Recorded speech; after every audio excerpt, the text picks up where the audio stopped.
detailnya nanti adalah kombinasi dari materi kuliah ini tambah LO dari tutorial sama dari praktikum. Bahkan biar lebih nancap tuh praktikumnya harus bagus. Oke, kita mulai. Saya dapat amanah untuk yang pertama ini tentang anatomika toraks dan kardiovaskuler. Jadi materinya sebenarnya dulu tuh dipisah antara toraks, kardiovaskuler sendiri-sendiri. Cuma untuk efisiensi waktu, materinya dipadatkan, dijadikan satu kali pertemuan. Bentar. Oke. Nah, materi kuliahnya jadi seperti ini harusnya ya. Anatomi toraks sendiri dan anatomi sistem kardiovaskuler sendiri. Kita coba jalankan dalam waktu kurang dari 100 menit, semoga bisa selesai. Strukturnya seperti ini ya, untuk yang anatomi toraks sendiri. Kalian bisa sambil melihat atlas atau bisa melihat aplikasi anatomi 3D, bisa mulai praktikum nanti. Ya, jadi bagusnya tuh seperti itu. Teorinya dulu dipelajari, nggak perlu sampai menguasai banget. Yang penting tahu dulu ya mau mempelajari struktur apa. Setelah itu baru praktikum. Nah, di sini pentingnya saya tekankan sebelum praktikum kalian harus sudah baca dulu. Oke, salah satunya dari kuliah ini saya akan jadikan model nanti untuk praktikumnya biar lancar. Karena kalau kalian praktikum nggak bawa apa-apa, maksudnya nggak baca dulu, nggak ngerti mau ngapain, nggak ngerti mau ngeliat struktur apa nanti, itu praktikumnya bisa dibilang percuma ya. Jadi waktunya kurang, terus kurang persiapan juga, ya nggak dapat apa-apa jadinya. Oke, ini adalah anatomi toraks. Toraks itu adalah bagian dada ya. Jadi di tubuh manusia itu dibagi beberapa bagian, yang mana sebenarnya pembagian ini setiap bagiannya itu ada saling terhubung. Kalau untuk toraks ini adalah gampangnya dada ya. Dada, tapi ya nggak cuma dada depan doang, di belakang juga ada punggung. Nah, punggung itu juga bagian dari toraks sebenarnya. Terus di bawahnya toraks itu ada abdomen, terus di bawahnya abdomen ada pelvis, terus ada ekstremitas, sama regio, coli, sama kepala. Itu pembagiannya. Nah, yang sekarang karena blok kardiovaskular, maka yang dipelajari adalah toraks. Nah, anatomi toraks ini nanti juga akan kepake ilmunya pas kalian belajar di respi ya nanti ya. Jadi dijadikan satu sekarang. Toraks sendiri dibagi 3.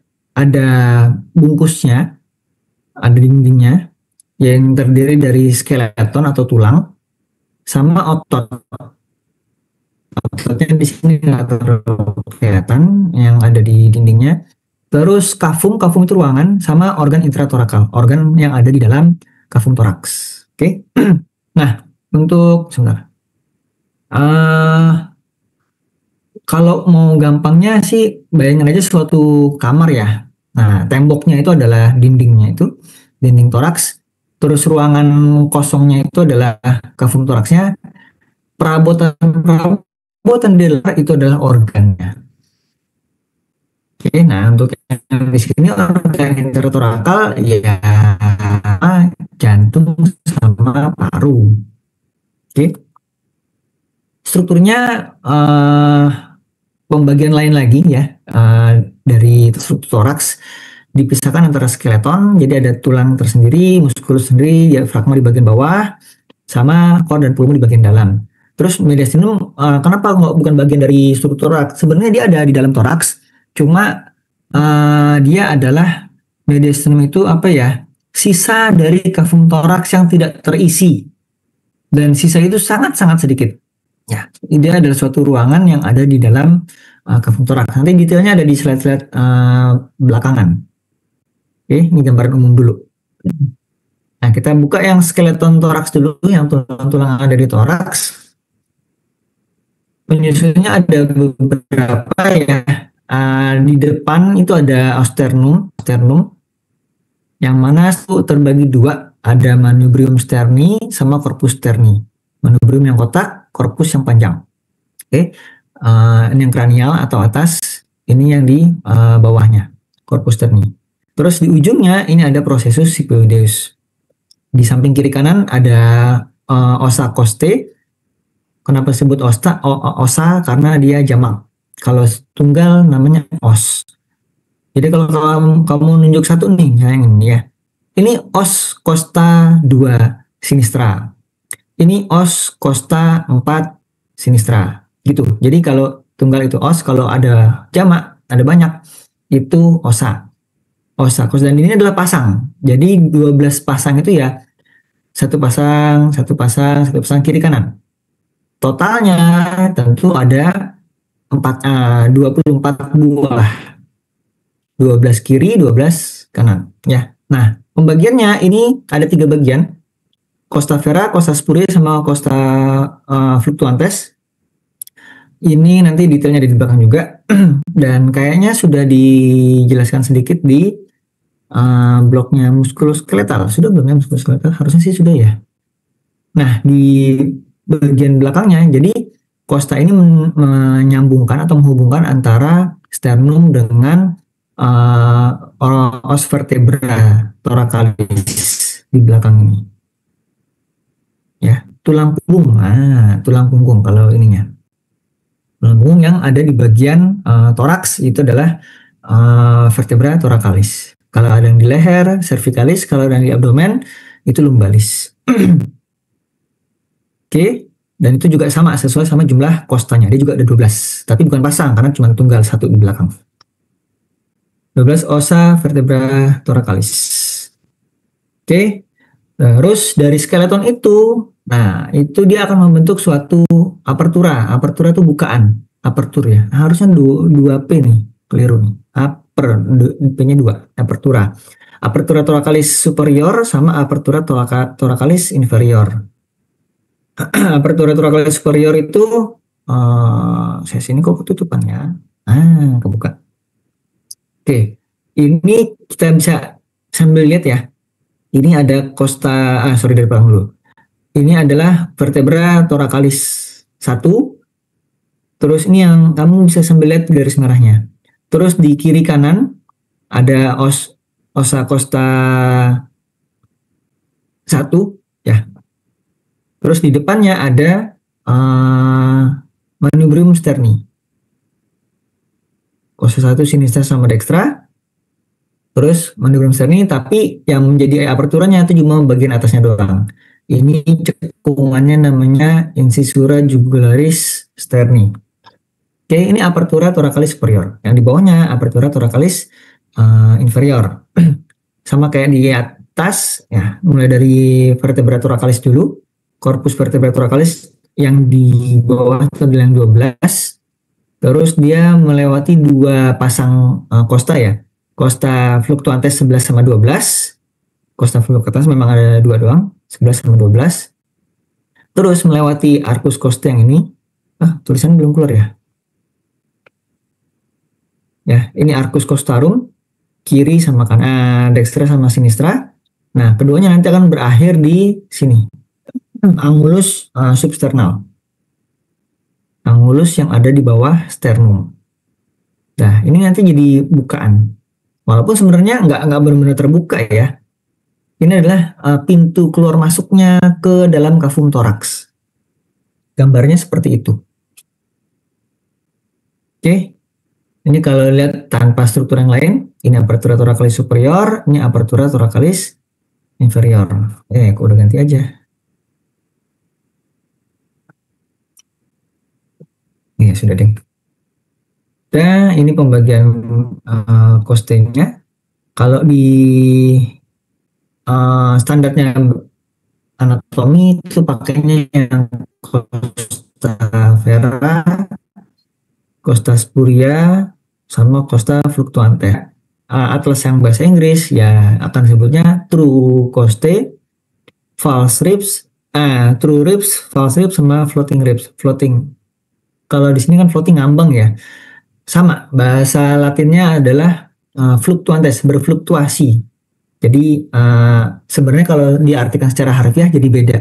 Kalau floating adalah mengambang, kalau fluctuantes itu dia berfluktuasi karena memang nggak fix dia. Dan nanti detailnya ada di belakang untuk yang tulang-tulangnya. Oh iya, kenapa sih kamu sampai perlu mempelajari ini, struktur tulangnya dan anatomi dasar? Ini merupakan dasar nanti kalau kamu sudah masuk di blok patologi toraks kardiovaskuler ya. Salah satu contohnya adalah ini yang saya sampaikan di slide ini. Ini adalah gambaran radiologi. Ini yang paling sering nanti akan kamu baca sebagai dokter umum. Sebagai dokter umum, kamu harus bisa membaca foto ronsen toraks, CXR, chest X-ray. Ya, gambaran di sini kalau kita lihat gambaran toraks yang normal secara radiologis, maka kamu akan menemukan ini adalah gambaran kosta 1 ya. Kosta 1. Nah, kalau kita lihat di sini, lihat deh. Kosta itu jalannya nggak lurus ke depan, tapi dia ke depan tapi agak turun ke bawah. Sehingga ketika dia sampai ke depan, kosta 1 nih misalnya ya. Semua kosta ya, 1, 2, 3, 4. Kita lihat dulu yang kosta 1. Kosta 1 dia dari belakang lurus terus ke samping, sambil ke depan sambil turun ke bawah dia. Sehingga gambaran radiologinya tentu proyeksi dari ujung kosta 1 ini sampai si manubrium sterni atau gampangnya ini ya, incisura jugularis ya. Itu pasti proyeksinya di radiologi tidak akan sejajar dengan vertebra thoracalis 1. Dia turun ke bawah sampai ke vertebra thoracalis 3. Nah, untuk buktinya gimana? Nanti kamu bisa cek sendiri ketika kamu sudah megang foto ronsen ya. Ini saya coba bawakan satu foto ronsen. Ini kalau kita lihat, ini os kosta 1. Ketika dia turun ke bawah, kalau kita ikutin terus lengkungannya, dia akan sampai ke vertebra thoracalis 3 nih. Nah ini dia, thoracic vertebra. Ini korpus vertebra thoracalis 3. 3, 2, 1. Nah, ini kan vertebra 1 kan, nempelnya kiri kanan adalah kosta 1, dextra, ini kosta 1 yang sinistra. Bisa bayangin nggak ya? Karena memang radiologi susahnya di situ, ilmunya ilmu khayal. Ikuti yang bayangan putih ini. Jadi dia turun ke bawah ke vertebra thoracalis 3 ujungnya. Atau gampangnya kalau bisa dibayangkan di sini nih, ini ada gambarannya nih. Incisura jugularis dari manubrium sterni. Itu sama, dia ada di vertebra thoracalis 1. Nah, kenapa bisa sampai seperti itu? Misalnya normalnya seperti ini. Nanti kalau kondisinya patologis, misalnya orangnya kayak asma berkelanjutan ya, berkepanjangan ya, sehingga dia dadanya akan cenderung lebih mengembang. Nah, pengembangan dada yang tidak normal ini itu akan membawa kosta 1 ini lebih naik ke atas. Dadanya kayak membusung gitu loh. Membusung gini naik. Nafasnya lebih pendek. Ada juga orang mengalami anatomi dari dinding toraks, bentuk toraks yang namanya barrel shape, itu juga sama. Ini dia akan naik ke atas. Sehingga gambaran radiologisnya akan kamu dapati kosta 1, kosta 2 itu akan naik ke atas. Sehingga incisura jugularisnya atau ujung dari kosta 1 dia akan biasanya ada di satu tingkat di atasnya. Ada di korpus dari vertebra thoracalis 2. Harusnya kan 3 ya. Ini naik dia ke atas. Karena dia semakin naik nih ke atas gini. Proyeksinya berubah. Ini kalau kamu nggak mengetahui dasar-dasarnya, anatominya, histologi fisiologinya, terutama kalau di radiologi ini anatominya ya, maka kamu nggak akan bisa melihat tuh, oh ini nggak normal nih, anatomi normalnya harusnya seperti ini. Tuh, jadi basicnya harus kuat dulu. Nah ini adalah sengaja saya agak lamain di sini biar kamu paham. Ini memang banyak hafalannya, cuma ilmu dasarnya ini sangat-sangat nanti banyak kepake di blok-blok patologis. Oke ya, kita lanjut lagi ke materi anatomi. Nah, untuk detail-detail dari struktur tulang, struktur otot itu kita banyak skip ya di kuliah ini. apa namanya, untuk bisa menghafalnya kamu bisa membaca sendiri, terus kamu bikin checklist struktur apa yang mau kamu amati. Nah, baru nanti diamati pas ada kadavernya, sambil megang barangnya, sambil kelihatan posisinya. Saya hanya menekankan beberapa bagian penting aja dari materinya, yaitu yang salah satunya ada di kotak ini. Kalau kamu bisa lihat, yang kamu lihat di sini dari Manubrium sterni, dia ada cekungan di sini, namanya incisura costalis 2, tempat nempelnya ujung depan dari os coste 2 kiri sama kanan. Ya, ujung os coste 2 itu kiri sama kanan, dia nempelnya di dua bagian, di Manubrium sterni sama di corpus sterni. Lihat ya, separuh atas di Manubrium, separuh bawah di corpus sterni. Itu. Bagian penting lagi dari Manubrium sterni adalah di incisura costalis satunya. Nah, beda dengan hubungan sternum dengan coste yang lain, kalau yang lain itu dia kartilagonya dia kartilago dihubungkan sama kartilago, tapi bisa bergerak bebas tuh, naik turun, nggak bebas banget sih, maksudnya bisa lah naik turun. Khusus yang incisura costalis 1 ini, yang berhubungan nanti dengan os costa 1, dia justru fix posisinya, nggak bergerak dia. Sendinya loh, sendi artrosis. Maka tadi saya bilang harusnya sih blok muskuloskeletal sudah dapat ya. Sinatrosis, jadi dia fix, dia nggak bergerak, nggak bisa naik turun. Untuk yang senocausal joint 1. Ini uniknya dari Manubrium sterni. Ini gambarannya. Jadi kalau yang lain adalah ampiartrosis, nah dia sendiri sinatrosis, nggak bisa bergerak bebas. Turun ke bawah ada corpus sterni, sama ya, dia setengahnya yang bawah ini punyanya corpus sterni. Jadi kalau yang lain itu satu utuh, ini yang 3, 4, 5, ini terus 6 juga utuh di sini. Oke. Yang 7-nya yang separuh.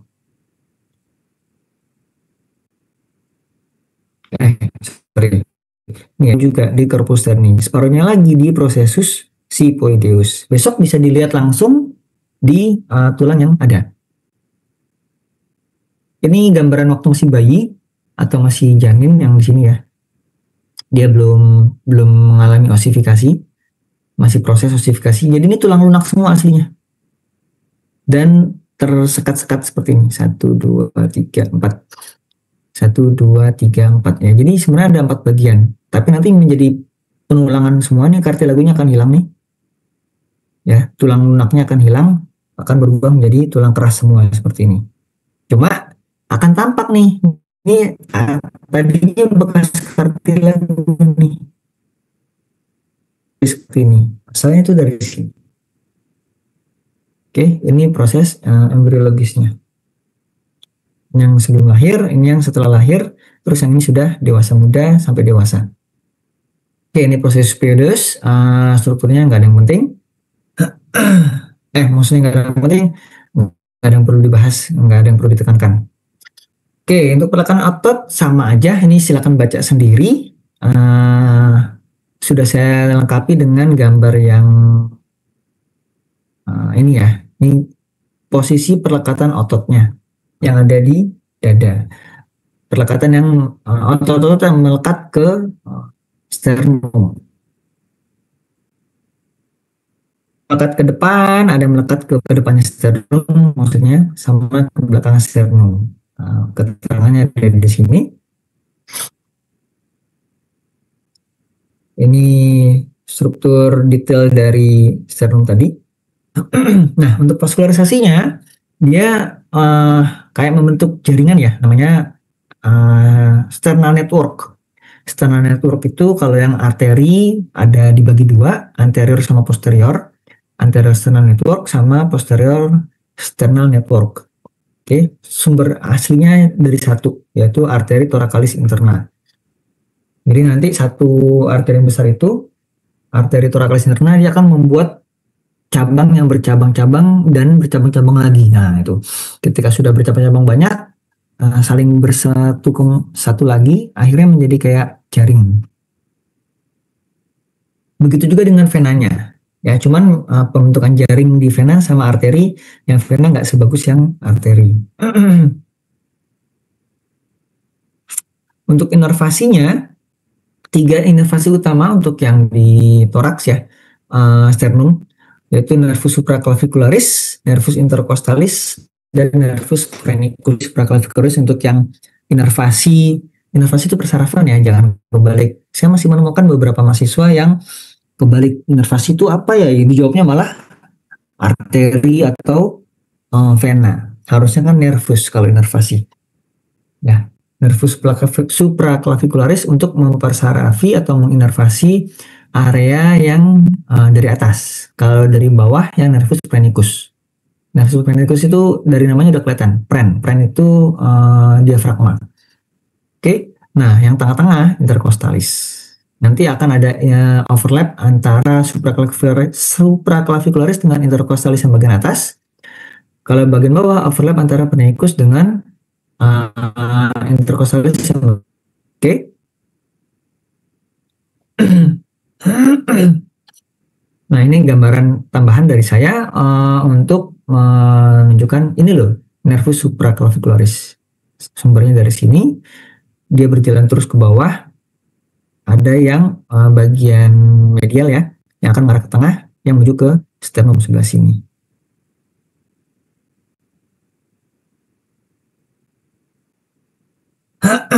Oke, kita masuk ke tulang-tulangnya. Secara detailnya ada di slide ini. Jadi ada 7 pasang costa vera, costa asli, atau kalau bahasa Inggrisnya true ribs. Kenapa dibilang asli? Karena dia menghubungkan langsung dari belakang si vertebra thoracalis ke depan, yaitu ke sternum. Beda dengan costa spuria. Dari namanya udah kelihatan sih spuria. Ya, makanya kalau pakai bahasa Inggris tuh nggak kelihatan, maknanya nggak terlalu kena, lebih kena bahasa yang Latin. Costa spuria, kenapa spuria? Karena dia nempel. Dia tidak terhubung langsung. Dia tetap dari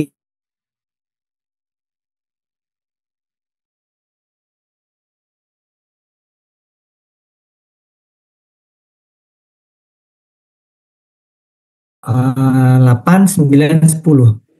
Ada beberapa orang yang costa 10-nya itu tidak punya kartilago depannya, sehingga costa fluctuantesnya jadi punya 3 pasang dia. Jadi 10, 11, 12 yang merupakan costa fluctuantes. Terus ngaruh nggak dok ke ininya, ke klinisnya? Itu variasi normal dari anatominya dia. Selama ini kata ahli bilang, sudah itu cuma variasi doang, tidak mempengaruhi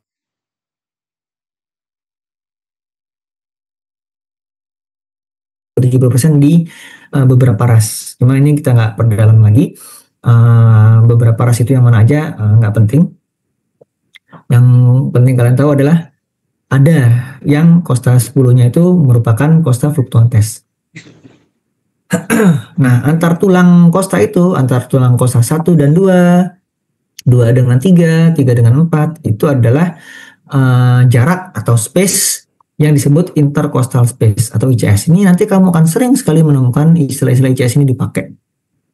Nanti di CSL ada batas-batas jantung, itu pakai ICS tuh. Mau mendengar suara jantung, itu juga nyari ICS-nya, intercostal space-nya, ya. Ini bagian anatominya, detailnya seperti ini. Besok bisa dilihat langsung di tulang-tulang yang ada di lab anatomi. Kita mundur ke belakang, ada os vertebra thoracalis, ada 12 buah. Penomorannya pakai penomoran Romawi, sama seperti tadi ya, posta juga, Romawi juga, 1 sampai 12. Nah, kalau tadi antar tulang costae yang nggak ada penghubungnya, maksudnya cuma space gitu aja. Kalau yang ini ada diskus intervertebralisnya. Diskus intervertebralis ini penting kalau kamu dengar orang mengalami HNP, hernia nucleus pulposus. Nah, ini diskus intervertebralisnya rusak. menonjol ke bagian saraf sehingga menekan saraf. Gambarnya nggak ya? Ini dia. Nah, di sini ada celah kosong, sebenarnya bukan kosong, tapi di sini ada bantalan. Space for intervertebral disc. Nah, warna biru ini loh. Ya, gitu. Nah, pada orang yang sudah lansia, diskusnya ini semakin menipis sehingga kamu bisa lihat orang yang tadinya tingginya misalnya 168, 170, ketika dia lansia tinggi badannya agak menyusut tuh. Loh kok bisa? Bisa karena diskus intervertebralisnya menipis sehingga tinggi badannya berkurang. Ini pada lansia, ya. Ini aspek klinisnya ada untuk diskus intervertebralis. Nah, yang tadi saya bilang ada HNP, ini nih contohnya HNP lumbal misalnya. Orang yang sering ngangkat galon berlebihan, berat-berat atau ngangkat, pokoknya hubungannya sama ngangkat berat ya. Ini kan tujuannya untuk menjadi bantalan ya, biar antar tulangnya tidak bertabrakan. Tulang yang ini, vertebra yang ini sama ini, lumbal 1, 2 sama 3 lah misalnya. 2 sama 3 itu saling bertubrukan karena beban berat. Nah, ini diskus intervertebralisnya dia akan mencolot bisa mencolot ke depan sini. Ke depan, sorry. Ke belakang ya. Yang mana di sini ada saraf ketekan tuh. Khas namanya HNP. Tapi kita nggak bahas di sini HNP itu apa. Nanti di blognya neurologi yang patologis ya. Ini struktur-strukturnya bisa kalian pelajari sendiri. Apa ya? Oh, saya ingat. Ini penting kalian ketahui untuk tiga titik ini ya. Processus spinosus, processus transversus, dua itu deh. Jadi kamu bisa nanti membandingkan dari sini. Lihat ya, ada perbedaan nih processus transversusnya yang di lumbal. Ternyata beda sama yang di vertebra thoracalis. Beda lagi sama yang di vertebra cervicalis. Begitu juga dengan processus spinosusnya. Nah, processus spinosus ini sama transversus, perbedaan-perbedaan itulah yang menyebabkan perbedaan pergerakan dari vertebra ini. Ada yang bisa gerak leluasa seperti yang di vertebra cervicalis karena bentuknya memang seperti itu, menyebabkan dia gerakannya lebih leluasa. Kamu bisa menggerakkan lehermu ke berbagai arah, ya, nggak bisa dilakukan di vertebra thoracalis. Pergerakan juga akan beda lagi dengan di vertebra lumbalis, gitu. Karena ada perbedaan struktur dari dua penonjolan ini, processus transversus sama processus spinosus. Ya, seperti ini. Nanti bisa dilihat langsung di tulang-tulang yang ada di kotak tulang lab anatomi. Itu skeletonnya, tulangnya. Sekarang masuk ke ototnya. Sama aja. Ya, ini lapisan otot di dinding dada. Ada 5 lapisan. Ada 5 otot. Intercostalis, externus, internus, sama minimus atau innermost. Ada levator costae sama transversus costalis. Ini nanti yang bagian pentingnya ini ya. Kita lihat di slide yang belakang. Nah, jadi di intercostal space itu bukan mentang-mentang space terus dia kosong, enggak. Di antaranya itu adalah lapisan-lapisan otot. Lapisan otot inilah yang berperan pada proses inspirasi dan ekspirasi. Oke. Tentu yang utama untuk inspirasi adalah diafragma ya. Diafragma untuk inspirasi. Nah, ini nanti dibantu sama ini. Kalau misalnya kamu lagi butuh inspirasi yang dalam. Contohnya misalnya kamu lagi berenang, nah pasti kamu tarik nafas dalam-dalam ya. Nggak bisa tuh cuma ngandelin diafragma doang. Pasti butuh otot bantu inspirasi. Pun ketika mau mengeluarkan nafasnya, itu juga pakai otot bantu nafas untuk otot bantu ekspirasi. Gitu. Ini gambarannya, silakan dipelajari sendiri. Yang saya tonjolkan di sini adalah ini, yang penting secara klinis. Ketika kita lihat ya intercostalis, anggaplah ini costa 2 sama 3. Ini ada intercostalis externus, ini internus, externus, internus, sama yang innermost atau minimus. Nah, di antara yang intercostalis internus sama minimus ini atau innermost ini, ada struktur penting nih. Ya, ada VAN, vena, arteris sama nervus intercostalis. Yang posisinya dia ngumpet di sini. Ingat-ingat ya, ini penting soalnya. Posisinya dia ada di sini nih. Kalau misalnya ini adalah antara costa 2 sama 3, maka ini namanya intercostal 3. Intercostal 2. Intercostal space 2, CS2. VAN-nya nervus misalnya, nervus intercostalis 2. Oke.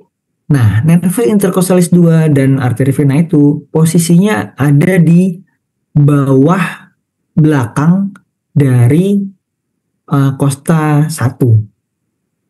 Oke. Maka penting untuk kalian ketahui posisi ini ketika nanti kalian pernah lihat nggak ya di film-film orang yang intercostal space-nya ditusuk sengaja ditusuk pakai pisau, tusuk sedikit ya, nggak sampai dalam. Itu untuk membuka mengatasi kelainan pernafasan di kondisi emergensi. Nah, ketika kalian mau melakukan itu, ya nanti diajarin ya di blok emergensi sama dokter Putra sama timnya. Maka penusukan yang dilakukan harus tidak dilakukan di bawah koste, karena dia akan bisa merobek saraf ini.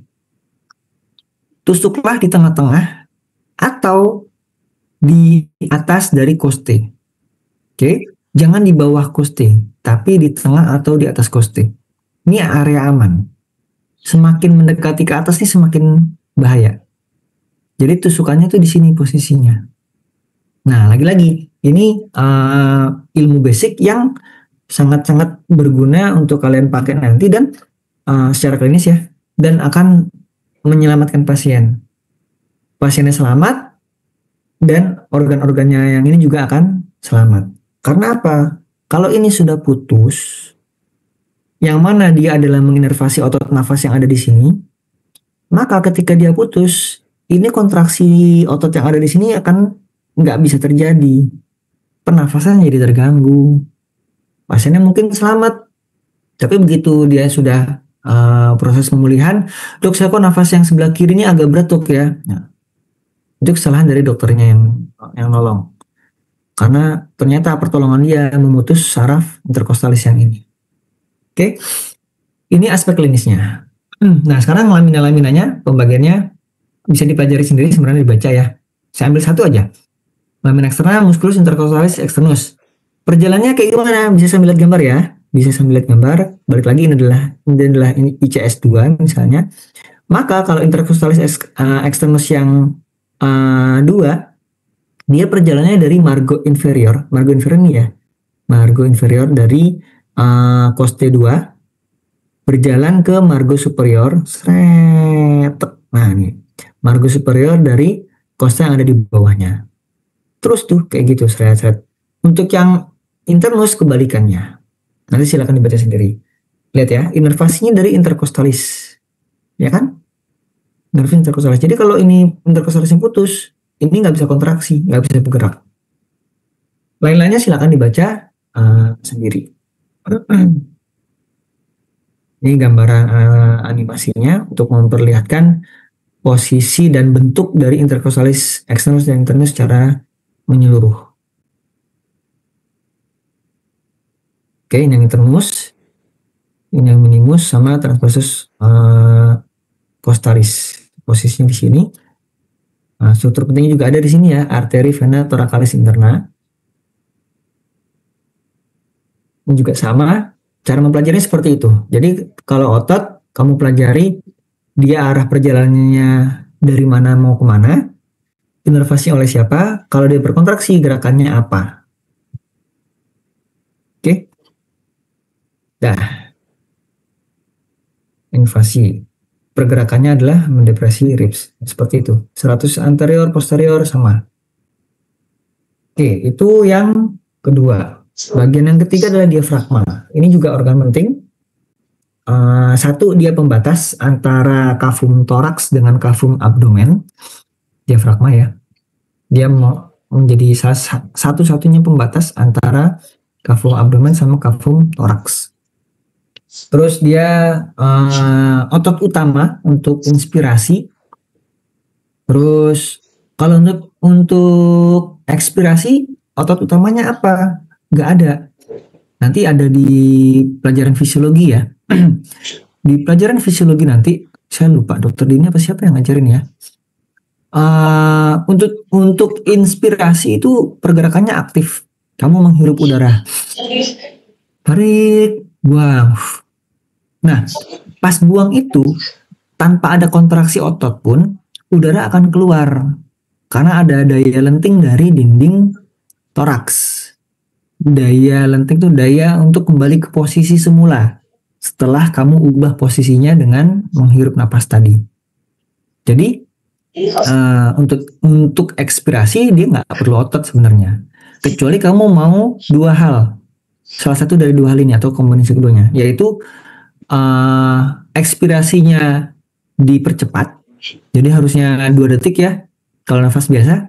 Ekspresi itu biasanya 2 detik sampai 3 detik. Kamu mau ekspresinya cuma 1 detik doang, maka kamu harus mengaktifkan otot-otot bantu nafas yang ekspirasi. Nah, jadi hembusannya cepet tuh, nggak butuh waktu lama. Dan keperluan yang kedua adalah kamu mau mengeluarkan sebanyak-banyaknya udara dari paru. Itu bisa pakai otot. Jadi nggak secara pasif tapi secara aktif. Kapan tuh otot ekspresinya harus dibuang, ekspresinya harus dilakukan secara maksimal? Ya misalnya pada saat mau berenang, pada saat lagi berenang, biar inspirasinya bisa banyak, maka paru-parunya dalam tanda kutip ya harus dikosongkan. Kenapa tanda kutip? Karena paru sebenarnya normalnya nggak bisa dikosongkan, pasti ada residual volume.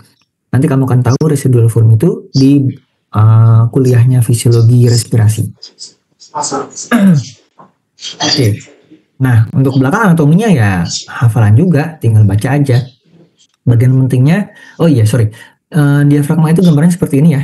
Dia beda sama otot yang lain. Otot itu biasanya ada ujung-ujungnya itu ada tendonnya ya. Nah, kalau ini tendonnya di tengah dia nih.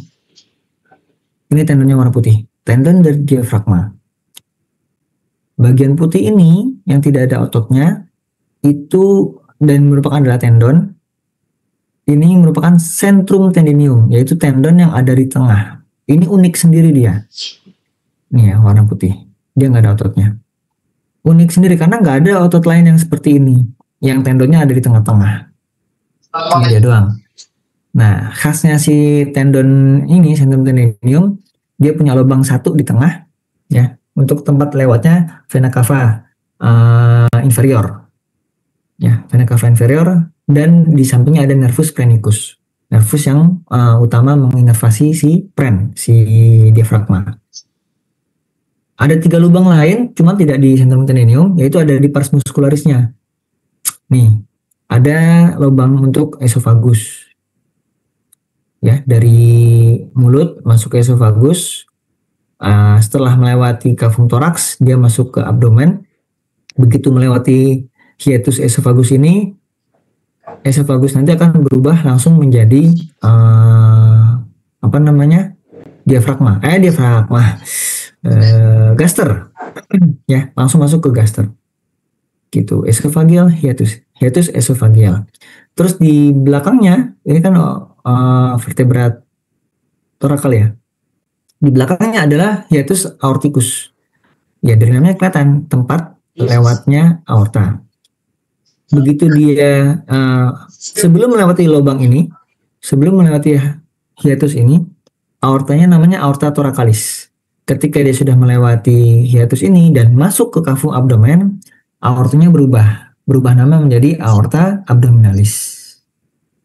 Ini kalau lihat dari atas, ini kalau dilihat dari depan.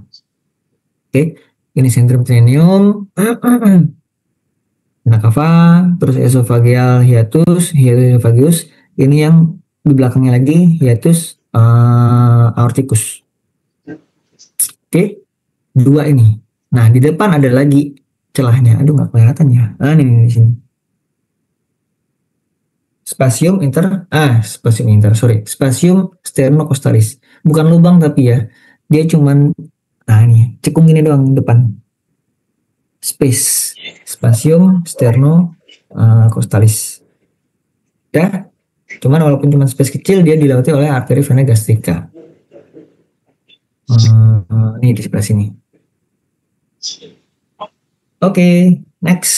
Ini nanti kita punya satu struktur diafragma di lab anatomi, bisa dipelajari nanti ya.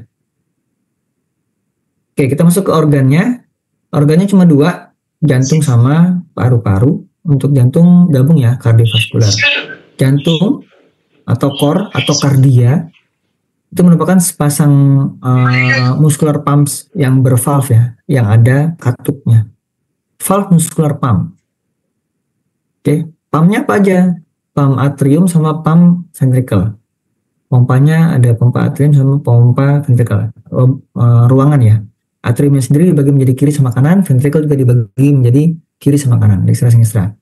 Yang kemudian keempat ruangan itu bersatu menjadi sebuah organ namanya core atau kardia ini. Atrium dia akan menerima darah dari vena, yaitu vena cava superior inferior dan vena pulmonalis. Oke, besok lebih detailnya ya, sambil megang jantungnya biar lebih enak. Terus menampungnya sementara waktu, nggak lama, cuma sepersekian detik, terus langsung dialirkan ke ventricle dengan cara dia berkontraksi. Kontraksinya atrium, dia akan memompa darah tersebut ke dalam ventricle. Nah, ketika menerima darah, ventricle tersebut, dia akan menampungnya, kemudian si ventricle akan berkontraksi lagi, memompa lagi. Pompanya itu dia tidak akan balik ke atrium. Karena apa? Karena ada katupnya. Makanya di sini ada valve-nya. Dia ada katup yang membatasi biar tidak terjadi aliran balik. Oke, nah inilah pentingnya katup. Nanti ada di blok patologi, ada katupnya yang nggak normal, katupnya bolong, katupnya nggak nutup sempurna, maka akan terjadi aliran balik dari ventricle ke atrium, gitu. Atau ada bunyinya, ya itu nanti ya kita nggak bahas sekarang. Cuman inilah pentingnya ilmu basic sebelum kalian mempelajari yang patologis. Nah, dari ventricle itu akan dikeluarkan ke seluruh tubuh, termasuk ke paru-paru, melalui kontraksi yang kuat. Nah, kontraksi dari ventricle ini jauh lebih kuat dibanding kontraksi atrium. Karena apa? Ventricle ini memompa untuk ke seluruh tubuh. Kalau atrium cuma untuk ngoper doang. Dari atrium itu sendiri ke dalam ventricle. Dah, ke arteri-arteri utama jantung yaitu aorta sama arteri pulmonalis. Ini aorta. Ini aorta. Ini arteri pulmonalis. Ini kan bagian kanan. Ini gambaran yang sudah besarnya. Strukturnya nanti yang di kadaver kita di lab anatomi itu mirip-mirip sama ini. Silakan dipelajari. Ada struktur apa aja di sini? Pakai yang jangan pakai bahasa Inggrisnya, silakan diganti ke bahasa Latin. Terus kalian cocokkan dengan jantung yang ada di toples ya. Sudah disimpan secara terpisah jantungnya. Ada sekitar 2 atau 3 jantung di sana. Silakan dipelajari besok pas praktikum. Oke, ini ada aorta. Ini ada arteri pulmonalis, ini vena cava superior, di baliknya ini ada vena cava inferior. Dari gambar satunya nih bisa kayaknya. Terus nih, mungkin kalian udah sering dengar sakit jantung koroner. Ada penyumbatan pembuluh darah koroner. Nah, ini dia. Pembuluh darah koroner itu ini. Arteri koronaria dextra, ini arteri koronaria sinistra. Keduanya ini sama-sama keluar dari aorta. Oke. Besok dilihat secara langsung. Ini kalau lihat dari belakang. Nah, ini vena cava inferior, vena cava superior, ini aorta, ini arteri pulmonalis kiri sama kanan. Ini vena pulmonalis. Ini lanjutan dari arteri koronaria yang ramus circumflexa. Dah, itu jantung. Sedikit tapi kecil tapi lumayan banyak struktur pentingnya. Sorry. Ada nggak ya? Oh, nggak ada. Oh, ada di sini. Oke. Nanti kita lanjut di belakang. Nah, pulmo sendiri, paru sendiri itu ada di kiri sama kanan. Tiap-tiap paru kiri kanan itu ada pleural cavity namanya. Jadi dia punya lapisan pelindung kantong ya di depan di sekelilingnya si paru itu, dia melindungi biar ketika dia kembang kempis itu tidak gesekan sama organ di depan atau di sekelilingnya, terutama tidak bergesekan dengan tulang, dengan kosta, karena begitu dia bergesekan, nah bisa sobek tuh parunya. Maka Allah ciptakan dua lapis pleura, pleura yang luar sama dalam. Yang mana di antara kedua lapisan itu ada pleural cavity namanya. Ada space sedikit banget, tipis di antara kedua pleura tersebut. Bersifat elastis, licin, mengkilap. Dia punya di ujung atas ada apexnya. Aduh, kok nggak ada gambarnya? Sorry. Ada apex, terus di bawah ada basis, sama dia punya 3 margo sama 2 facies. Nanti silakan dipelajari sendiri sambil dipegang paru-parunya besok. Oh, ingat saya. Kalau nggak salah nanti ada penjelasannya lagi di perkuliahan berikutnya ya untuk yang paru-paru di bagian respirasi. Oke, ini yang tadi saya bilang, saya sempat singgung, mediastinum. Apa sih mediastinum itu? Mediastinum itu sebenarnya rongga di dalam toraks ya, yang sebenarnya udah bisa dibilang nggak ada rongga lagi karena rongga tersebut sudah terisi sama jantung dan organ lainnya. Rongga di antara dua pulmo, sinus sama dextra. Sebuah ruang yang dipisahkan yang memisahkan pulmo dengan struktur yang lain. Dibagi menjadi dua dan ini pembagiannya juga nggak jelas karena pembagiannya adalah bidang hayal. Mediastinum superior sama mediastinum inferior. Ya, yang warna merah superior, yang bawah inferior. Yang bawah dibagi lagi 3. Yang hijau anterior, mediastinum inferior anterior, mediastinum inferior medial, sama mediastinum inferior yang posterior. Nah, dari sini kamu bisa lihat nih organnya yang mengisi apa aja. Oke, ada trachea, esophagus, thymus, vaskular di sebelah sini. Yang thymus lanjut lagi sampai sini. Thymus itu di sini ya. Terus di tengah utamanya adalah jantung. Ada aorta juga. Cuma aorta yang ascendant doang. Nih aorta ascendant.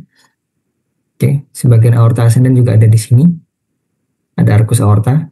Terus yang di belakang dia ada esophagus nih, yang ini esophagus sama aorta descendant. Ini ya gambaran jelasnya ya.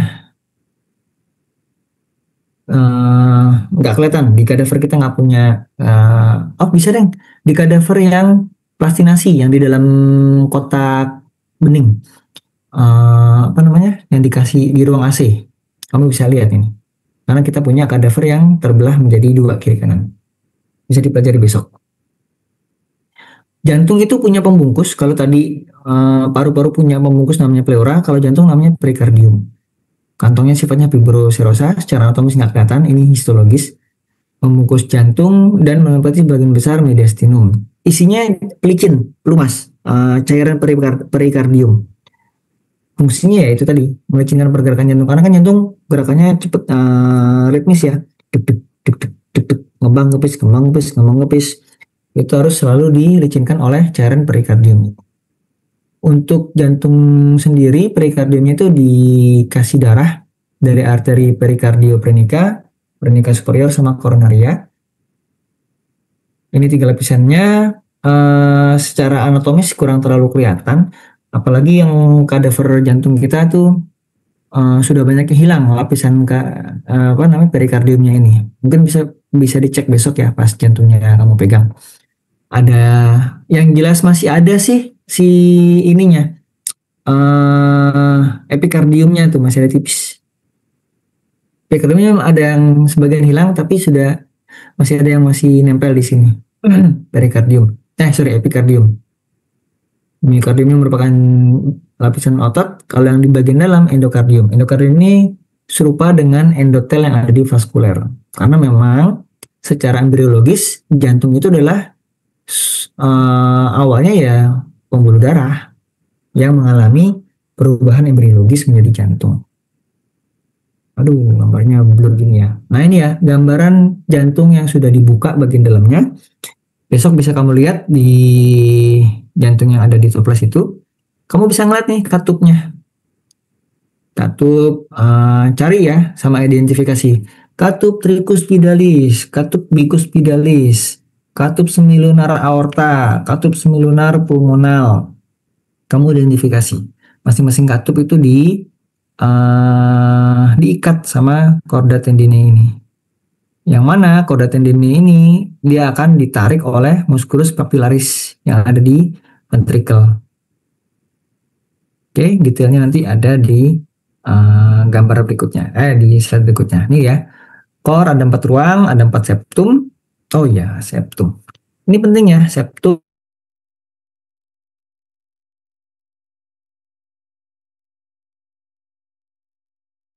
atrium sama ventricle. Sorry. Terdapat ostium atrioventriculare dextra yang berisi ditutup oleh katup tricuspid sama katup bicuspid. Terus ada septum interatriale, ini juga penting, yang mana septum ini adalah pemisah antara atrium kiri sama kanan. Nah, pada saat masih janin dulu, antara atrium kiri sama kanan itu saling terhubung, yaitu di foramen ovale. Ketika sudah lahir, lama-lama dia tertutup tuh foramen ovalenya. Posisi foramen ovale itu ada di septum interatriale. Ada gambarnya nggak ya? Nggak ada deh. Terus di bawahnya ada septum interventricular yang memisahkan antara ventrikel kiri sama kanan. Ketebalan jantung beda-beda sesuai sama beban pompa yang harus dilakukan. Jelas dari aktivitas pompa jantung yang paling besar yang paling tebal adalah ventrikel dibanding atrium, dan di antara dua ventrikel tentu ventrikel kiri lah. Ke kanan dia cuma memompa darah ke paru-paru dan sekitarnya. Kalau yang ventrikel sinistra memompa dari jantung sampai ke ujung kepala sampai ke ujung kaki. Harus memompa kuat. Jadi secara urutan ini paling tebal ventrikel sinistra. Ini bagian penting di jantung kiri kanan atrium ventricle. Kamu bisa pelajari sendiri sambil dilihat atlasnya ya. Dan itu harus dilakukan sebelum praktikum sehingga nanti pas praktikum bisa langsung dicocokkan dengan organ yang ada. Ini tadi saya bilang ada foramen ovale, posisinya di septum interatriale. Ada gambarnya. Aduh, mohon maaf ya. Harusnya saya tambahin gambar foramen ovale. Karena nanti ada beberapa kelainan bayi yang lahir dengan foramen ovalenya itu nggak tertutup. Wah, akhirnya darah dari jantung kiri sama jantung kanan itu tercampur. Bayinya jadi warnanya biru. Itu. Ini vaskularisasinya jelas tadi sudah dijelaskan, dapat vaskularisasi terutama dari arteri koronaria dextra sama sinistra. Nah, karena ini adalah vaskular utama, ketika seseorang itu terutama perokok yang arteri koronarianya buntu atau mulai mengecil atau menyempit, maka ya udah tinggal nunggu ajal deh, tinggal nunggu waktu. Otot-otot jantungnya itu akan kekurangan nutrisi, akhirnya sakit. Nah, pas otot itu mengalami sakit, ya karena kekurangan nutrisi, muncul tuh gejalanya. Nanti di blok patologi kardio ya, kardiovaskular ada namanya. Angina pectoris, itu bisa. Cikal bakalnya ilmu basicnya dari sini. Nervusnya dari tungkus simpatikus sama nervus vagus untuk yang parasimpatis. Ini gambaran skematiknya untuk arteri koronaria.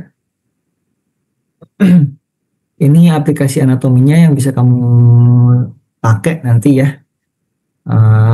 di saat ataupun setelah praktikum. Ini gambarnya bisa kamu puter jantungnya secara 3D seakan-akan kamu lagi megang jantungnya. Gambaran, ini seperti ini nih ruangan ventrikelnya. Kalau diputar ke bawah.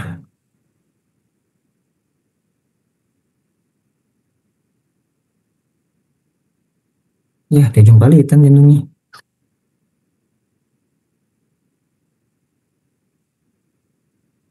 Oke, ini jantung. Ada lagi nggak ya? Oh, sudah selesai. Baik, materinya itu review aja. Kalau saya bilang sih review sih, karena nggak mendetail. Nanti silakan dipelajari lagi. Slide-nya akan saya kirim ke koordinatornya nanti. Silakan dipelajari untuk persiapan praktikum terutama ya, biar praktikumnya bisa bagus. Ada yang mau ditanyakan?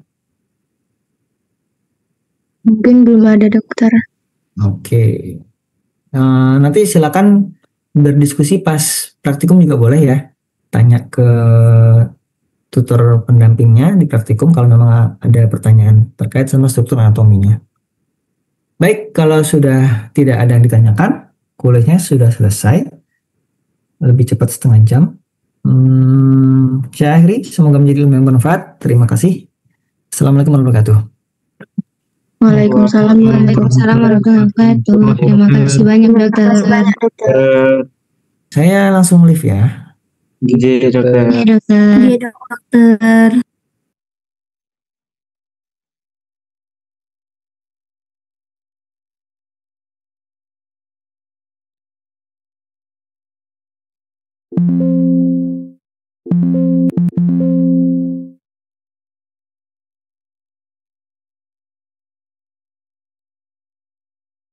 Penting. Yang penting kalian tahu adalah ada yang kosta 10-nya itu merupakan kosta fluctuantes. Nah, antar tulang kosta itu, antar tulang kosta 1 dan 2, 2 dengan 3, 3 dengan 4, itu adalah jarak atau space yang disebut intercostal space atau ICS. Ini nanti kamu akan sering sekali menemukan istilah-istilah ICS ini dipakai. Nanti di CSL ada batas-batas jantung, itu pakai ICS tuh. Mau mendengar suara jantung, itu juga nyari ICS-nya, intercostal space-nya ya. Ini bagian anatominya, detailnya seperti ini. Besok bisa dilihat langsung di tulang-tulang yang ada di lab anatomi. Kita mundur ke belakang, ada os vertebra thoracalis, ada 12 buah. Penomorannya pakai penomoran Romawi, sama seperti tadi ya, Posta juga, Romawi juga, 1 sampai 12. Nah, kalau tadi antar tulang koste dia nggak ada penghubungnya, maksudnya cuma space gitu aja. Kalau yang ini ada diskus intervertebralisnya. Diskus intervertebralis ini penting kalau kamu dengar orang mengalami HNP, hernia nucleus pulposus. Nah, ini diskus intervertebralisnya rusak, menonjol ke bagian saraf sehingga menekan saraf. Gambarnya nggak ya? Ini dia. Nah, di sini ada celah kosong, sebenarnya bukan kosong, tapi di sini ada bantalan. Space for intervertebral disc. Nah, warna biru ini loh. Ya, gitu. Nah, pada orang yang sudah lansia, diskusnya ini semakin menipis sehingga kamu bisa lihat orang yang tadinya tingginya misalnya 168, 170, ketika dia lansia tinggi badannya agak menyusut tuh. Loh kok bisa? Bisa karena diskus intervertebralisnya menipis sehingga tinggi badannya berkurang. Ini pada lansia ya. Ini aspek klinisnya ada untuk diskus intervertebralis. Nah, yang tadi saya bilang ada HNP, ini nih contohnya HNP lumbal misalnya. Orang yang sering ngangkat galon berlebihan, berat-berat, atau ngangkat, pokoknya hubungannya sama ngangkat berat ya. Ini kan tujuannya untuk menjadi bantalan ya, biar antar tulangnya tidak bertabrakan.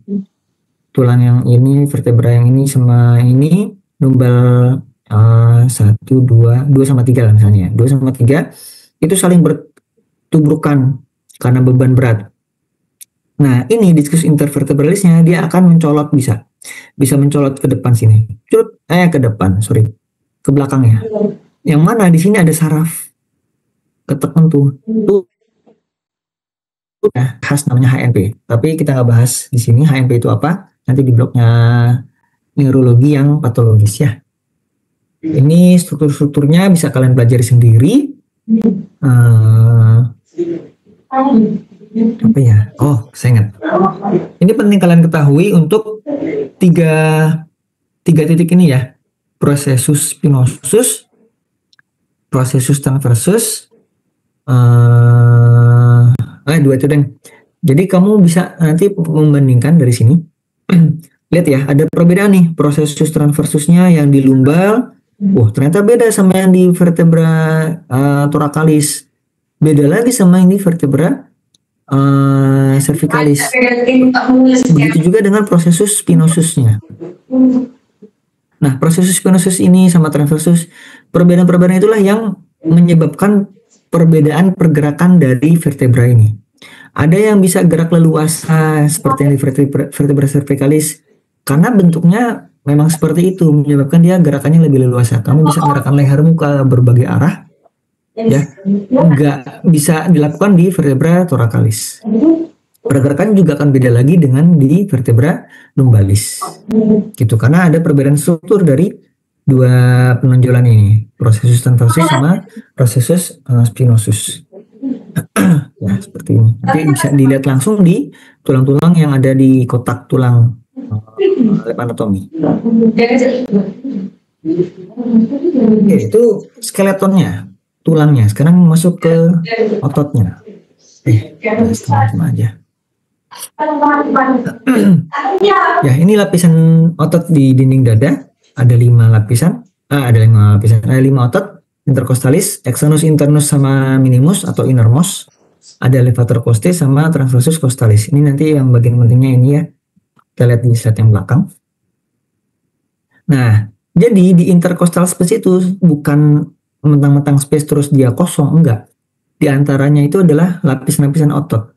Lapisan otot inilah yang berperan pada proses inspirasi dan ekspirasi. Oke. Tentu yang utama untuk inspirasi adalah diafragma ya.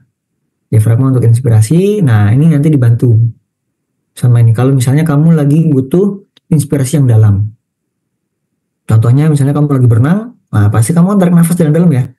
Nggak bisa tuh cuma ngandelin diafragma doang. Pasti butuh otot bantu inspirasi. Pun ketika mau mengeluarkan nafasnya, itu juga pakai otot bantu nafas untuk otot bantu ekspirasi. Gitu. Ini gambarannya, silakan dipelajari sendiri. Yang saya tonjolkan di sini adalah ini, yang penting secara klinis. Ketika kita lihat ya intercostalis, anggaplah ini costa 2 sama 3. Ini ada intercostalis externus, ini internus, externus, internus, sama yang innermost atau minimus. Nah, di antara yang intercostalis internus sama minimus ini atau innermost ini, ada struktur penting nih. Ya, ada VAN, vena, arteri, sama nervus intercostalis. Yang posisinya dia ngumpet di sini. Ingat-ingat ya, ini penting soalnya. Posisinya dia ada di sini nih. Kalau misalnya ini adalah antara costa 2 sama 3, maka ini namanya intercostal 3. Intercostal 2. Intercostal space 2, CS2. VAN-nya nervus misalnya, nervus intercostalis 2. Oke. Nah, nervus intercostalis 2 dan arteri vena itu posisinya ada di bawah belakang dari costa 1. Oke. Maka penting untuk kalian ketahui posisi ini ketika nanti kalian pernah lihat nggak ya di film-film orang yang intercostal space-nya ditusuk sama sengaja ditusuk pakai pisau, tusuk sedikit ya, nggak sampai dalam. Itu untuk membuka mengatasi kelainan pernafasan di kondisi emergensi. Nah, ketika kalian mau melakukan itu, ya nanti diajarin ya di blok emergensi sama dokter Putra sama timnya. Maka penusukan yang dilakukan harus tidak dilakukan di bawah costae, karena dia akan bisa merobek saraf ini. Tusuklah di tengah-tengah atau di atas dari costae. Oke, jangan di bawah costae, tapi di tengah atau di atas costae. Ini area aman. Semakin mendekati ke atas nih semakin bahaya. Jadi tusukannya tuh di sini posisinya. Nah, lagi-lagi ini ilmu basic yang sangat-sangat berguna untuk kalian pakai nanti dan secara klinis ya, dan akan menyelamatkan pasien. Pasiennya selamat dan organ-organnya yang ini juga akan selamat. Karena apa? Kalau ini sudah putus, yang mana dia adalah menginervasi otot nafas yang ada di sini, maka ketika dia putus, ini kontraksi otot yang ada di sini akan nggak bisa terjadi. Pernafasan jadi terganggu. Pasiennya mungkin selamat, tapi begitu dia sudah proses pemulihan, dok saya kok nafas yang sebelah kiri ini agak berat dok ya. Nah, itu kesalahan dari dokternya yang nolong. Karena ternyata pertolongan dia memutus saraf interkostalis yang ini. Oke, ini aspek klinisnya. Nah sekarang lamina-laminanya, pembagiannya bisa dipelajari sendiri sebenarnya dibaca ya. Saya ambil satu aja. Lamina eksterna musculus intercostalis externus. Perjalanannya kayak gimana? Bisa sambil lihat gambar ya. Bisa sambil lihat gambar. Balik lagi ini adalah ICS 2 misalnya. Maka kalau intercostalis externus yang 2, dia perjalanannya dari margo inferior. Margo inferior ini ya. Margo inferior dari coste 2 berjalan ke margo superior. Sret. Nah ini.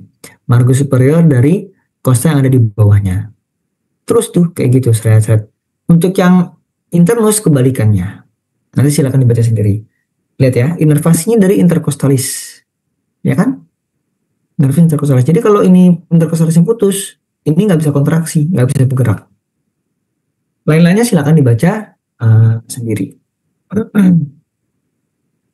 Ini gambaran animasinya untuk memperlihatkan posisi dan bentuk dari interkostalis externus dan internus secara menyeluruh. Oke, ini yang internus, ini yang minimus sama transversus costalis. Posisinya di sini. Struktur pentingnya juga ada di sini ya, arteri vena thoracalis interna.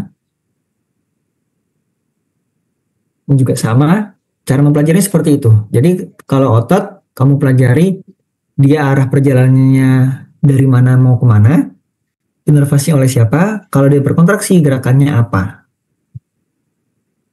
Oke. Dah. Invasi. Pergerakannya adalah mendepresi ribs. Seperti itu. 100 anterior, posterior sama. Oke, itu yang kedua. Bagian yang ketiga adalah diafragma. Ini juga organ penting. Satu, dia pembatas antara kafum toraks dengan kafum abdomen. Diafragma ya. Dia menjadi satu-satunya pembatas antara kafum abdomen sama kafum toraks. Terus dia otot utama untuk inspirasi. Terus kalau untuk ekspirasi, otot utamanya apa? Nggak ada. Nanti ada di pelajaran fisiologi ya. Di pelajaran fisiologi nanti, saya lupa dokter Dini apa siapa yang ngajarin ya. Untuk inspirasi itu pergerakannya aktif. Kamu menghirup udara. Tarik, buang. Nah, pas buang itu tanpa ada kontraksi otot pun udara akan keluar karena ada daya lenting dari dinding toraks. Daya lenting itu daya untuk kembali ke posisi semula setelah kamu ubah posisinya dengan menghirup napas tadi. Jadi untuk ekspirasi dia nggak perlu otot sebenarnya, kecuali kamu mau dua hal, salah satu dari dua hal ini atau kombinasi keduanya, yaitu ekspirasinya dipercepat, jadi harusnya 2 detik ya. Kalau nafas biasa, ekspresi itu biasanya 2 detik sampai 3 detik. Kamu mau ekspresinya cuma 1 detik doang, maka kamu harus mengaktifkan otot-otot bantu nafas yang ekspirasi. Nah, jadi hembusannya cepet tuh, nggak butuh waktu lama. Dan keperluan yang kedua adalah kamu mau mengeluarkan sebanyak-banyaknya udara dari paru. Itu bisa pakai otot. Jadi nggak secara pasif tapi secara aktif. Kapan tuh otot ekspresinya harus dibuang? Ekspresinya harus dilakukan secara maksimal. Ya misalnya pada saat mau berenang, pada saat lagi berenang, biar inspirasinya bisa banyak, maka paru-parunya dalam tanda kutip ya harus dikosongkan. Kenapa tanda kutip? Karena paru sebenarnya normalnya nggak bisa dikosongkan. Pasti ada residual volume. Nanti kamu akan tahu residual volume itu di kuliahnya fisiologi respirasi. Oke. Nah, untuk belakang anatominya ya hafalan juga, tinggal baca aja. Bagian pentingnya, oh iya sorry, diafragma itu gambarnya seperti ini ya. Dia beda sama otot yang lain. Otot itu biasanya ada ujung-ujungnya. Ujung-ujungnya itu ada tendonnya ya. Nah, kalau ini tendonnya di tengah dia nih. Ini tendonnya warna putih. Tendon dari diafragma. Bagian putih ini yang tidak ada ototnya itu dan merupakan adalah tendon. Ini merupakan centrum tendinium, yaitu tendon yang ada di tengah. Ini unik sendiri dia. Nih ya, warna putih. Dia nggak ada ototnya. Unik sendiri karena nggak ada otot lain yang seperti ini. Yang tendonnya ada di tengah-tengah. Cuma dia doang. Nah, khasnya si tendon ini, centrum tendinium, dia punya lubang satu di tengah, ya, untuk tempat lewatnya vena cava inferior, ya, vena cava inferior, dan di sampingnya ada nervus phrenicus, nervus yang utama menginervasi si diafragma. Ada 3 lubang lain, cuma tidak di centrum tendinium, yaitu ada di pars muscularisnya. Nih, ada lubang untuk esofagus. Ya, dari mulut masuk ke esofagus, setelah melewati cavum thorax dia masuk ke abdomen. Begitu melewati hiatus esofagus ini, esofagus nanti akan berubah langsung menjadi diafragma, gaster, ya, langsung masuk ke gaster, gitu. Esophageal hiatus esophageal. Terus di belakangnya ini kan vertebrat torakal ya. Di belakangnya adalah hiatus aorticus. Ya, dari namanya kelihatan tempat lewatnya aorta. Begitu dia sebelum melewati lubang ini, sebelum melewati hiatus ini, aortanya namanya aorta thoracalis. Ketika dia sudah melewati hiatus ini dan masuk ke cavum abdomen, aortanya berubah nama menjadi aorta abdominalis. Ini kalau lihat dari atas, ini kalau dilihat dari depan. Oke, ini centrum tendinium, vena cava, terus esophageal hiatus esophagus. Ini yang di belakangnya lagi hiatus aorticus. Oke, 2 ini. Nah, di depan ada lagi celahnya. Aduh, nggak kelihatan ya. Ini di sini. Spasium sternocostalis. Bukan lubang tapi ya, dia cuman ini cekung ini doang depan. Spasium sternocostalis. Ya, cuman walaupun cuma space kecil, dia dilewati oleh arteri vena gastrica. Ini di sebelah sini. Oke, next. Ini nanti kita punya satu struktur diafragma di lab anatomi, bisa dipelajari nanti ya. Oke, kita masuk ke organnya. Organnya cuma 2, jantung sama paru-paru. Untuk jantung gabung ya, kardiovaskular. Jantung atau core atau kardia itu merupakan sepasang muscular pumps yang bervalve ya, yang ada katupnya. Valve muscular pump. Oke, pumpnya apa aja? Pump atrium sama pump ventricle. Pompanya ada pompa atrium sama pompa ventricle. Ruangan ya. Atriumnya sendiri dibagi menjadi kiri sama kanan, ventricle juga dibagi menjadi kiri sama kanan, dextra-sinistra. Yang kemudian keempat ruangan itu bersatu menjadi sebuah organ namanya core atau kardia ini. Atrium dia akan menerima darah dari vena, yaitu vena cava superior inferior dan vena pulmonalis. Oke, besok lebih detailnya ya, sambil megang jantungnya biar lebih enak. Terus menampungnya sementara waktu, nggak lama, cuma sepersekian detik, terus langsung dialirkan ke ventricle dengan cara dia berkontraksi. Kontraksinya atrium, dia akan memompa darah tersebut ke dalam ventricle. Nah, ketika menerima darah, ventricle tersebut, dia akan menampungnya, kemudian si ventricle akan berkontraksi lagi, memompa lagi. Pompanya itu dia tidak akan balik ke atrium. Karena apa? Karena ada katupnya. Makanya di sini ada valve-nya. Dia ada katup yang membatasi biar tidak terjadi aliran balik. Oke, nah inilah pentingnya katup. Nanti ada di blok patologi, ada katupnya yang nggak normal, katupnya bolong, katupnya nggak nutup sempurna, maka akan terjadi aliran balik dari ventrikel ke atrium, gitu.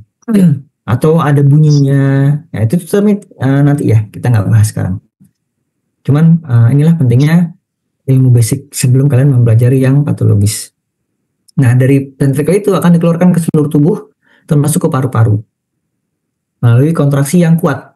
Nah, kontraksi dari ventrikel ini jauh lebih kuat dibanding kontraksi atrium. Karena apa? Ventrikel ini memompa untuk ke seluruh tubuh. Kalau atrium cuma untuk ngoper doang. Dari atrium itu sendiri ke dalam ventrikel. Nah, ke arteri-arteri utama jantung yaitu aorta sama arteri pulmonalis. Ini aorta. Ini aorta. Ini arteri pulmonalis. Ini kan bagian kanan. Ini gambaran yang sudah besarnya.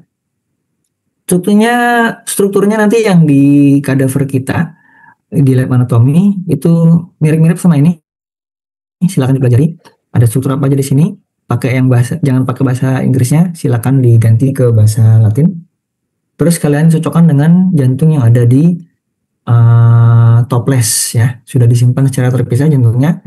Ada sekitar 2 atau 3 jantung di sana. Silakan dipelajari besok pas praktikum. Oke, ini ada aorta. Ini ada arteri pulmonalis, ini vena cava superior, di baliknya ini ada vena cava inferior. Dari gambar satunya bisa kayaknya. Terus nih, mungkin kalian udah sering dengar sakit jantung koroner. Ada penyumbatan pembuluh darah koroner. Nah, ini dia. Pembuluh darah koroner itu ini. Arteri koronaria dextra, ini arteri koronaria sinistra. Keduanya ini sama-sama keluar dari aorta. Oke. Besok dilihat secara langsung. Ini kalau lihat dari belakang. Nah, ini vena cava inferior, vena cava superior, ini aorta, ini arteri pulmonalis kiri sama kanan. Ini vena pulmonalis. Ini lanjutan dari arteri koronaria yang ramus circumflexa. Dah, itu jantung. Sedikit tapi kecil tapi lumayan banyak struktur pentingnya. Sorry. Ada nggak ya? Oh, nggak ada. Oh, ada di sini. Oke. Nanti kita lanjut di belakang. Nah, pulmo sendiri, paru sendiri itu ada di kiri sama kanan. Tiap-tiap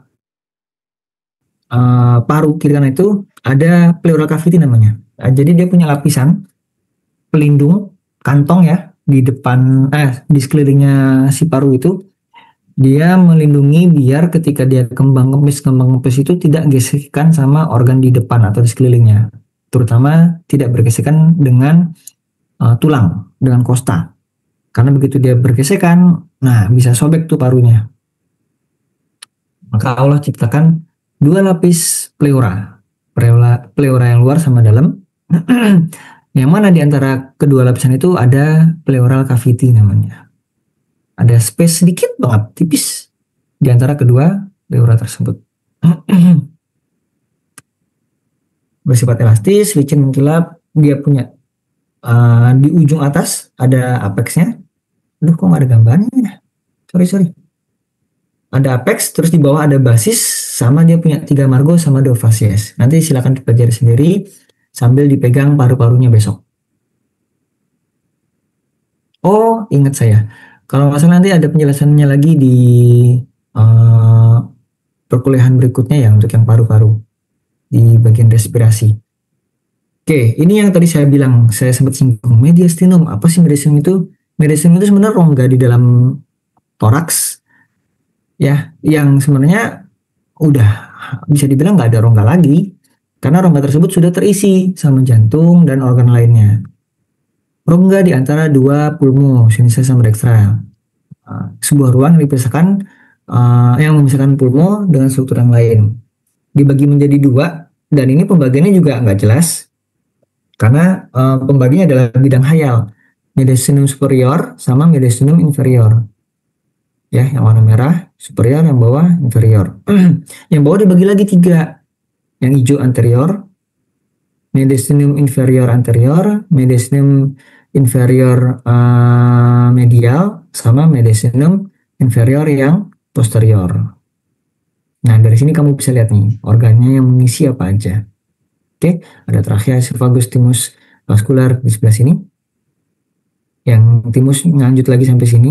Thymus itu di sini ya. Terus di tengah utamanya adalah jantung. Ada aorta juga. Cuma aorta yang ascendant doang. Nih, aorta ascendant. Oke, sebagian aorta ascendant juga ada di sini. Ada arcus aorta. Terus yang di belakang dia ada esophagus nih, yang ini esophagus sama aorta descendant. Ini ya gambaran jelasnya ya.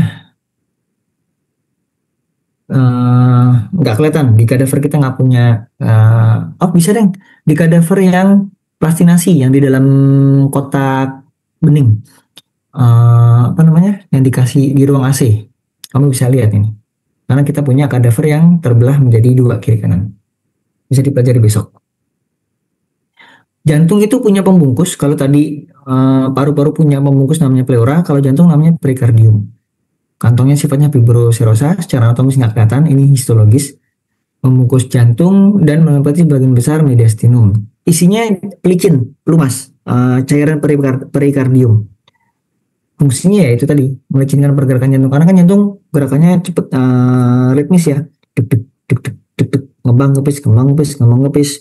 Itu harus selalu dilicinkan oleh cairan perikardium. Untuk jantung sendiri, perikardiumnya itu dikasih darah dari arteri perikardioprenica, prenica superior sama koronaria. Ini 3 lapisannya. Secara anatomis kurang terlalu kelihatan, apalagi yang kadaver jantung kita tuh sudah banyak yang hilang lapisan perikardiumnya ini. Mungkin bisa dicek besok ya pas jantungnya kamu pegang. Ada yang jelas masih ada sih si ininya, epikardiumnya tuh masih ada tipis. Epikardiumnya ada yang sebagian hilang, tapi masih ada yang masih nempel di sini. Perikardium. Epikardium. Myokardium merupakan lapisan otot. Kalau yang di bagian dalam endokardium. Endokardium ini serupa dengan endotel yang ada di vaskuler. Karena memang secara embriologis jantung itu adalah awalnya ya pembuluh darah yang mengalami perubahan embriologis menjadi jantung. Aduh, gambarnya blur gini ya. Nah ini ya gambaran jantung yang sudah dibuka bagian dalamnya. Besok bisa kamu lihat di jantung yang ada di toples itu. Kamu bisa ngeliat nih katupnya. Katup, cari ya sama identifikasi. Katup tricuspidalis, katup bicuspidalis, katup semilunar aorta, katup semilunar pulmonal. Kamu identifikasi. Masing-masing katup itu diikat sama korda tendine ini. Yang mana korda tendine ini dia akan ditarik oleh musculus papillaris yang ada di ventricle. Oke, detailnya nanti ada di gambar berikutnya, di slide berikutnya. Nih ya, core ada 4 ruang, ada 4 septum. Oh ya, septum. Ini penting ya, septum.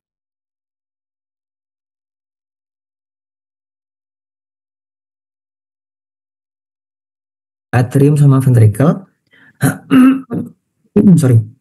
Terdapat ostium atrioventriculare dextra yang berisi ditutup oleh katup tricuspid sama katup bicuspid. Terus ada septum interatriale, ini juga penting, yang mana septum ini adalah pemisah antara atrium kiri sama kanan. Nah, pada saat masih janin dulu, antara atrium kiri sama kanan itu saling terhubung, yaitu di foramen ovale. Ketika sudah lahir, lama-lama dia tertutup tuh foramen ovalenya. Posisi foramen ovale itu ada di septum interatriale. Ada gambarnya nggak ya? Nggak ada, deng. Terus di bawahnya ada septum interventricular yang memisahkan antara ventrikel kiri sama kanan. Ketebalan jantung beda-beda sesuai sama beban pompa yang harus dilakukan. Jelas dari aktivitas pompa jantung yang paling besar tentu yang paling tebal adalah ventricle dibanding atrium, dan di antara dua ventricle tentu ventricle kiri lah. Ke kanan dia cuma memompa darah ke paru-paru dan sekitarnya. Kalau yang ventricle sinistra memompa dari jantung sampai ke ujung kepala sampai ke ujung kaki. Harus memompa kuat. Jadi secara urutan ini paling tebal ventricle sinistra. Ini bagian penting di jantung kiri kanan, atrium ventricle. Kamu bisa pelajari sendiri sambil dilihat atlasnya ya.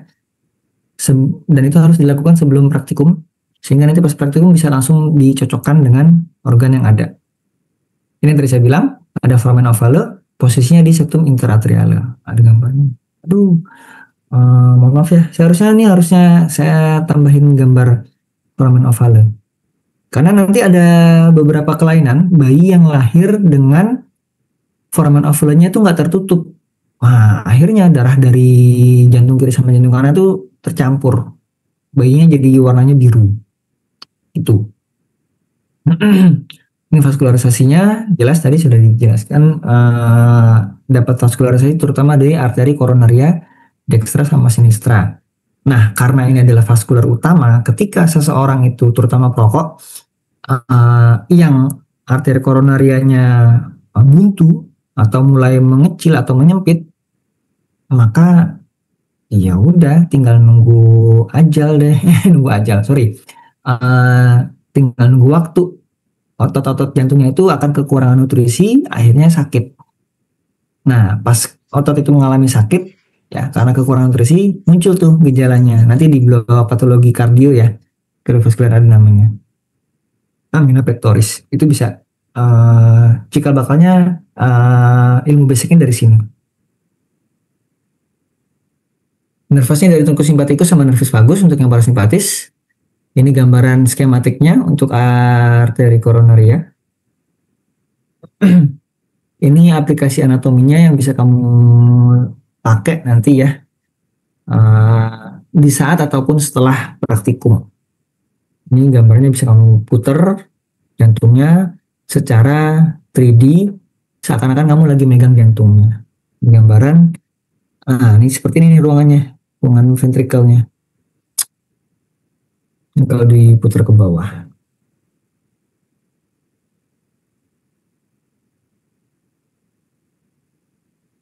Ya, dia jumpa litan jantungnya.